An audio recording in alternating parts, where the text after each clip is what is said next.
Channel friends, मैं आप सबका अपने चैनल स्टॉक्स फॉर लाइफ पे बहुत स्वागत करता हूँ। दोस्ती ये फिल फैमिली डे फिल्म बस आज 22 अगस्त रही बात, सोमवार का दिन है। बट मार्केट की बात की जाए, एक अच्छी खासी फॉल हमें निफ्टी और सेंसेक्स दोनों में विटनेस होते हुए देखने को मिली। और यही रीज़न है गाइस कि हमारे पोर्टफोलियो में भी अच्छी खासी नुकसान की घंटी देखने को मिली। बट येस, मार्केट है गाइस, बीच बीच में हमें एक करेक्शन देखने को मिलेगा। बिकॉज हाल फिलहाल में गाइस मार्केट में 18,000 के आसपास हमें लेवल्स देखने को जरूर मिले थे। तो इसी बीच में गाइस एफएल में हमें इंस्पाइट ऑफ बड़ी मार्केट फॉल अच्छी खासी उछाल देखने को मिली। और एफएल ने गैस फाइनली 1300 का लेवल छूने की ज़रूर कोशिश की है। तुझे गैस एफएल में ऐसा क्या हो गया है जहाँ पे इनके अंदर अच्छी खासी कंटिन्यू मोमेंटम हमें देखने को मिल रहा है। आने वाले कल में गैस शॉर्ट टर्म ट्रेडर्स के लिए यहाँ पे क्या करना सही होगा और लॉन्ग टर्म इन्वेस्टर के लिए गैस यहाँ पे क्या करना सही होगा, मैं अपनी अनबायस कमेंट्री एज यूजुअल जरूर देने की कोशिश करूंगा। बिकॉज कुछ रिपोर्ट्स हैं जिसका पता होना आम निवेशक के लिए बहुत ही महत्वपूर्ण हो जाता है। तो मैं बहुत ही सरल भाषा में रिपोर्ट को जरूर समझाऊंगा। चैनल फर्स्ट टाइम होंगे सब्सक्राइब कर सकते हैं इस तरह की क्वालिटी कंटेंट को सबसे पहले एक्सेस करने के लिए। Now without dealing any for time, let's begin.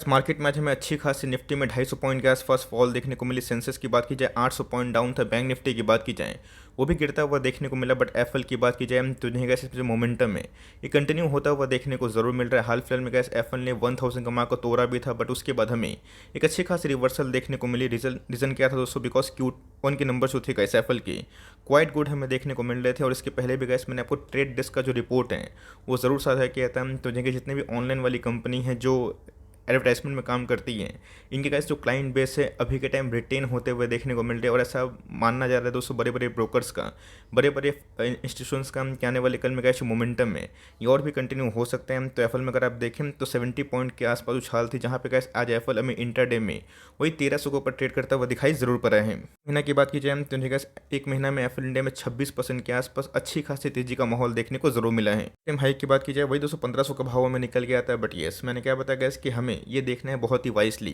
कि एफएल में अगर मोमेंटम कंटिन्यू होता है तो उसको कितना ट्रिगर कर सकता है। बिकॉज मुझे अच्छे से याद है गैस जब एक समय मार्केट ऑल टाइम हाई पे था, एफएल में गैस 40% डाउन साइड हमें देखने को मिल रही। तो मार्केट में गैस जो वीकनेस थी एफएल कुछ ज़्यादा ही टूटा था। बट येस, अभी के टाइम में गैस जो एफएल है उसमें अच्छी खासी मोमेंटम हमें देखने को मिल रही। और चार्ट की बात की जाए अगर तो 1300 का लेवल सस्टेनेबल होता है, मैं इन केस बात बोल रहा हूँ, तो जी गैस एफएल में एक और नया ऑल टाइम हाई जाने की क्षमता हो सकती है। बिकॉज एफएल ने गैस यहाँ पे 3 बार टॉप लगाने की कोशिश की है और तीनों बार में असफल होता हुआ देखने को मिल रहा है। बट येस, अभी के टाइम का जो माहौल देखने को मिल रहा है ये अपने आप में बहुत ही क्रूशियल हो जाएगा। कुछ ऐसे पता है ट्रेड डेस्क की बात की जाए नैस्डैक में इनकी लिस्टिंग हमें देखने को मिलती है। और आपको पता है दोस्तों हाल फिलहाल में ही इसमें एक दिन में 36% के आसपास उछाल देखने को मिली थी। तो ऑफकोर्स बहुत लोग पूछेंगे सर इंडियन इक्विटी मार्केट में ट्रेड डेस्क के क्या लेना देना है। तो जगह ध्यान रखिएगा, हमें पता होना चाहिए कि ग्लोबल जो इंडस्ट्री हो कैसा इधर पे सबको बीट कर रही है। और आने वाले कल में आपको पता है कि जो चैलेंजेस थे वो अभी भी नहीं खत्म हुए। रिसेशन की बात की जाए अभी भी गैस ऐसे बहुत सारे यूरोपियन कंट्रीज़ को थोड़ा सा फियर सता रहा है। But yes, in spite of gas वो रिसेशन का फियर, जहाँ पे फेसबुक की बात की जाए, गूगल की बात की जाए, अमेजोन की बात की जाए, स्नैपचैट की बात की जाए, उनके गैस जो एड से रेवेन्यू आते थे उसमें अच्छी खासी गिरावट देखने को मिली। बट ट्रेड डेस्क की बात की जाए, एफएल इंडिया की बात की जाए, इसमें गैस ऐसा कोई बड़ी फॉल हमें रेवेन्यू में नहीं प्रॉफिटेबिलिटी में देखने को मिली। इसका मतलब ये कि जो छोटे प्लेयर्स हैं जो इनका काम ही है कि अच्छे से गैस अपने जितने भी क्लाइंट्स को सर्विस देना है, उनके बिजनेस को लोगों तक पहुंचाना है बाई द मोबाइल। तो जी गैस ये बहुत ही अच्छा पेनिट्रेशन रख रहा है। और यहाँ पर गैस एक बहुत बड़ी कमेंट्री है जहाँ पे गैस ट्रेड डेस्क ने ऐसे बहुत सारे निवेशकों को बहुत चौंकाया ज़रूर है। कुछ ऐसे पता है कभी मंदी का साइन हमें देखने को मिलता है तो क्लाइंट्स क्या करते हैं, जो अपने ऑर्डर से उसको बहुत ही कम देते हैं।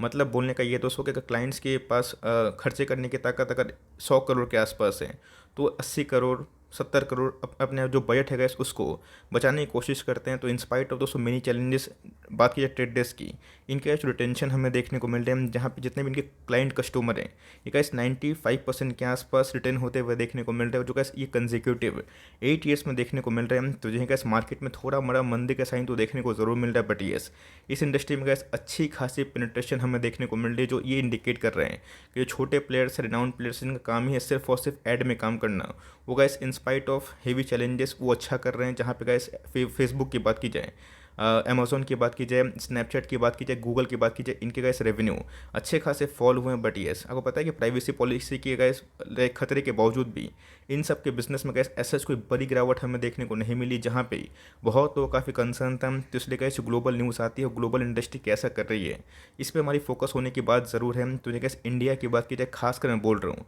ऐसे बहुत सारे यूनिकॉर्न्स बनते हुए देखने को मिल रहे। अभी तक की बात की जाए तो गैस 100 यूनिकॉर्न से ज़्यादा इंडिया ने प्रोड्यूस किया। और मेरा सामान है गैस कि आने वाले 10-15 साल में इंडिया 1000 यूनिकॉर्न भी पैदा कर सकता है। इसका मतलब ये है कि ऑफकोर्स जो नए बिजनेस आएंगे, नए आईपीओ आएंगे, उसको गैस हेवी प्रमोशन की आवश्यकता होती है, और जिस रफ्तार से गैस पूरा इंडस्ट्री ग्रो हो रही है और खासकर इंडिया में इसका गैस इम्पैक्ट लॉन्ग टर्म में एफएल इंडिया में बहुत ही अच्छा पड़ सकता है। मैं चार्ट पे ज़रूर आऊँगा बिकॉज इसके पहले बहुत लोग ने कितना टारगेट दे रहे थे 700-800 के आसपास, लेकिन ये मार्केट है गैस, कभी कभी ऐसा होता है कंपनी अच्छा नंबर्स पोस्ट करने के बावजूद भी प्रदर्शन नहीं करती। इसके पहले गैस कंजिक्यूटिव कुछ क्वार्टर्स में एफएल ने अपने एस्टीमेट को बीट किया था, और इस क्वार्टर में भाई गैस जो मार्जिन थे वो ठीक ठाक होते हुए देखने को मिले थे। नंबर्स के बाद मुझे याद भी गैस गिरावट तो हुई थी, बट येस ऐसा कोई बड़ी फॉल हमें देखने को नहीं मिली थी, बट येस उसके बाद गैस हमें एक अच्छी खासी रिकवरी देखने को जरूर मिली है। तो ध्यान रखिएगा 17,000 करोड़ के आसपास की मार्केट कैप है, तो बहुत बड़ा मार्केट कैप नहीं। इसका मतलब ये नहीं कि आप अपनी पूंजी को पूरा इसमें ही लगाते, लेकिन यस अगर आप सेंसिबली इन्वेस्ट करते हैं तो अच्छे खासे पैसे बनाएंगे। बिकॉज हाल फिलहाल में गैस जिन्होंने निवेश किया था उनके बहुत ही शॉर्ट टर्म में 30% पैसे बने, और जिन्होंने गैस बहुत ही लंबे से उसको होल्ड किया है वो भी गैस 50% 40% मुनाफा में ज़रूर है। ऑल्दो अगर आप एफएल के प्राइस ट्रेंडिंग देखें 74 के आसपास दिखाई पड़ेंगे, बहुत ही हाई है, लेकिन दोस्तों इसके पीछे एक रीज़न भी है, मैं उसको एक्सप्लेन करूंगा। बिकॉज आरओसी पे अगर आप ध्यान दें, आरओई पे अगर आप ध्यान दें तो बहुत इन लाइन 28% के आसपास दिखाई ज़रूर पड़ती है। मैंने आपको हाल फिलहाल में बताया भी था कि जो जैम का इक्वेशन हुआ है, बॉबल का इक्वेशन हुआ है, इसका मतलब ये है कि आने वाले कल में गैस उनके भी जो एडिशनल रेवेन्यू है वो एफएल इंडिया कंट्रीब्यूट कर सकते हैं। इनके गैस मैनेजमेंट की बात की जाए मुझे बहुत ही ट्रांसपेरेंट दिखाई पड़ते हैं। जब भी गैस कुछ केसेस हमें देखने को मिलते हैं तो मैनेजमेंट फ्रंट पे आते हैं। हाल फिलहाल में गैस फ़ोन पे वो जो झगड़ा चल रहा था, इसमें गैस अनुज खन्ना सोहम ने बहुत ही अच्छा से सेटलमेंट किया था, बीच का रास्ता जो एक सेंसिबल प्रमोटर ज़रूर करता है। हाल फिलहाल में गैस बीच में प्राइवेसी कंसर्न को लेके भी इनके मैनेजमेंट ने साफ साफ बताया था कि अगर प्राइवेसी कंसर्न होता भी है तो ये अपने बिजनेस को उस रफ्तार से आगे बढ़ा सकते हैं। इनके पास दूसरे ऑप्शंस भी हैं। तो कंपनी की बात कीजिए, आपने देखा कि प्राइस ट्रेडिंग 74 के आसपास है, लेकिन यस अगर आप अर्निंग्स देखें टॉप लाइन तो बहुत ही हेवली बढ़ते हुए देखने को मिल रहा है। कोई जो कंपनी का 30% 35% के आसपास सालाना रेवेन्यू में कंट्रीब्यूट करें तब कोर्स गैस कंपनी यहाँ से भी बहुत ही अच्छी हो सकती है। बट ध्यान रखिएगा इनकी ओपीएम गैस लास्ट ईयर में थोड़े से डाउन होते हुए देखने को मिल रहे हैं। रीज़न क्या है? बिकॉज इनके जो एडिशनल बिजनेस जिनको उन्होंने एक्वायर किया है उनके मार्जिन गैस अभी भी ठीक होना बाकी है, और जिसका फल हमें लॉन्ग टर्म में देखने को जरूर मिलेगा। तो कंपनी की बात की जाए, कंपनी कैसे प्रॉफिटेबल बिजनेस में काम करती है, और कंपनी का हर साल अगर आप प्रॉफिट देखें तो एक्सपोनेंशियली वे से बढ़ रहे हैं। और टीटीएम की बात की जाए, ये भी गैस ऑल टाइम हाई पे है। तो मेरा ऐसा मानना है कि आने वाले कुछ क्वार्टर्स में जहाँ फेस्टिव सीजन बहुत ही अच्छे खासे हो सकते हैं, तो वहाँ पे गैस एफएल इंडिया को एक बहुत बड़ा कंट्रीब्यूशन भी मिल सकता है। कंपनी के पास अगर आप देखें ठीक ठाक कैश रिजर्व हमें देखने को मिलता है। बोर्डिंग्स पर अगर आप ध्यान दें तो ऐसा कैश बोर्डिंग्स का बहुत बड़ा दबाव हमें एफएल इंडिया में अभी तक देखने को नहीं मिली है। फिलहाल में गैस एफआईएस ने अपनी होल्डिंग को थोड़ा सा ट्रिम किया था, बिकॉज एफआईएस की होल्डिंग एक समय 16% के आसपास थी। बट ये दोस्तों डीआईएस ने उसको एब्जॉर्ब जरूर किया है। प्रमोटर होल्डिंग की बात की जाए 60% के आसपास अनचेंज है, मतलब प्रमोटर की होल्डिंग गैस इस कंपनी में काफ़ी अच्छी है, जो मेरे हिसाब से एक क्वाइट गुड बात ज़रूर है। हाल फिलहाल में गैस आपने देखा कि मार्केट में शेयर नहीं भाग रहा था, तो इधर पब्लिक की होल्डिंग थोड़ी सी कम होते हुए देखने को मिली, और जैसे गैस ये फिर से ऑल टाइम हाई लगाएगा आप देख लीजिएगा बहुत सारे पब्लिक फिर से निवेश करना पसंद जरूर करेंगे। तो अगर आप देखें टेक्निकल ब्रेकआउट हमें देखने को मिल रहा है। हाल फिलहाल में गैस मैंने इसको और दीपक नाइट्रेट को दोनों को एक वीडियो में कवर किया था और बताया था कि टेक्निकल ब्रेकआउट की कंडीशन हो रही है, ऑल्दो दीपक नाइट्रेट में गैस वहाँ से करेक्शन हो गया। बट येस एफएल इंडिया की बात कीजिए अभी भी तेज माहौल देखने को मिल रहा है। ऐसा नहीं गैस कि हमेशा आपकी जो स्टडी है पूरा 100% सही हो, बीच बीच में गैस हमें देखना है कि इंडेक्स कैसा परफॉर्म कर रहे हैं, इंडस्ट्री कैसा परफॉर्म कर रही है। तो ऑफकोर्स गैस जितने भी छोटे मझोले वाले मिड कैप जो आईटी से बिलोंग करते हैं, टेक्नोलॉजी से बिलोंग करते हैं, उसमें गैस अभी के टाइम में एक अच्छी खास उछाल देखने को मिल रही है। तो वन डे के चार्ट में अगर आप देखें तो आज के दिन भी गैस हमें एक बुलिश लाइक टेक्निकल कैंडल्स देखने को मिल रही बात दोस्तों। आरएसआई इंडेक्स की ये भी हमें अभी के टाइम ऑलमोस्ट ओवरबॉट जोन के आसपास जाता हुआ देखने को मिल रहा है। बट वॉल्यूम्स की बात की जाए पिछले 3-4 दिनों 5 दिनों में अच्छी खासी राइज होते हुए देखने को जरूर मिली है। जो शॉर्ट टर्म के लिए आए थे जिनको लाइक 30% 40% खुशी मिलती है, यहाँ पे गैस मैं उनको रिकमेंडेशन करूँगा 50% आप चाहें तो करंट मौजूदा कंडीशन में आपने प्रॉफिट को बुक कर सकती है। उनके लिए गैस जिनकी होल्डिंग पावर बहुत लंबी नहीं है और उनको लगता है कि आने वाले कल में अगर मार्केट गिरा तो मुझे प्रॉफिट को बचाना है, लेकिन ये अगर आप एक लॉन्ग टर्म इन्वेस्टर है गैस तो ये फिर से शायद गिर सकता है। बिकॉज बीच में गैस बड़ी बड़ी गिरावट होती भी है, बट ये अच्छी कंपनी होती है तो रिवर्सल के विषय देखने को जरूर मिलते हैं। तो यहाँ पे गैस एफएल इंडिया ने 1300 का लेवल तोड़ा जरूर है, बट ये अगर एक बार गैस 1300 का लेवल सस्टेन करने के बाद 1350 की जर्नी करेगा तो मेरा ऐसा मानना है गैस कि बहुत ही बड़ी लेकिन तेजी इसमें हो सकती है। बिकॉज हाल फिलहाल में गैस एफएल ने 1500 का मार्क छुआ था जब मार्केट में अच्छी खासी करेक्शन के बाद तेजी थी, लेकिन यस मार्केट में गिरावट के बाद दोस्तों मुझे याद भी है ये स्टॉक गिर के बिलो 1000 के आसपास आया भी था। तो कंपनी अच्छी है, तो लॉन्ग टर्म इन्वेस्टर गैस चाहें तो अपनी पोजीशन को कंटिन्यू कर सकते हैं, बिकॉज पिछले कुछ समय से gas condition over sold zone पे थी।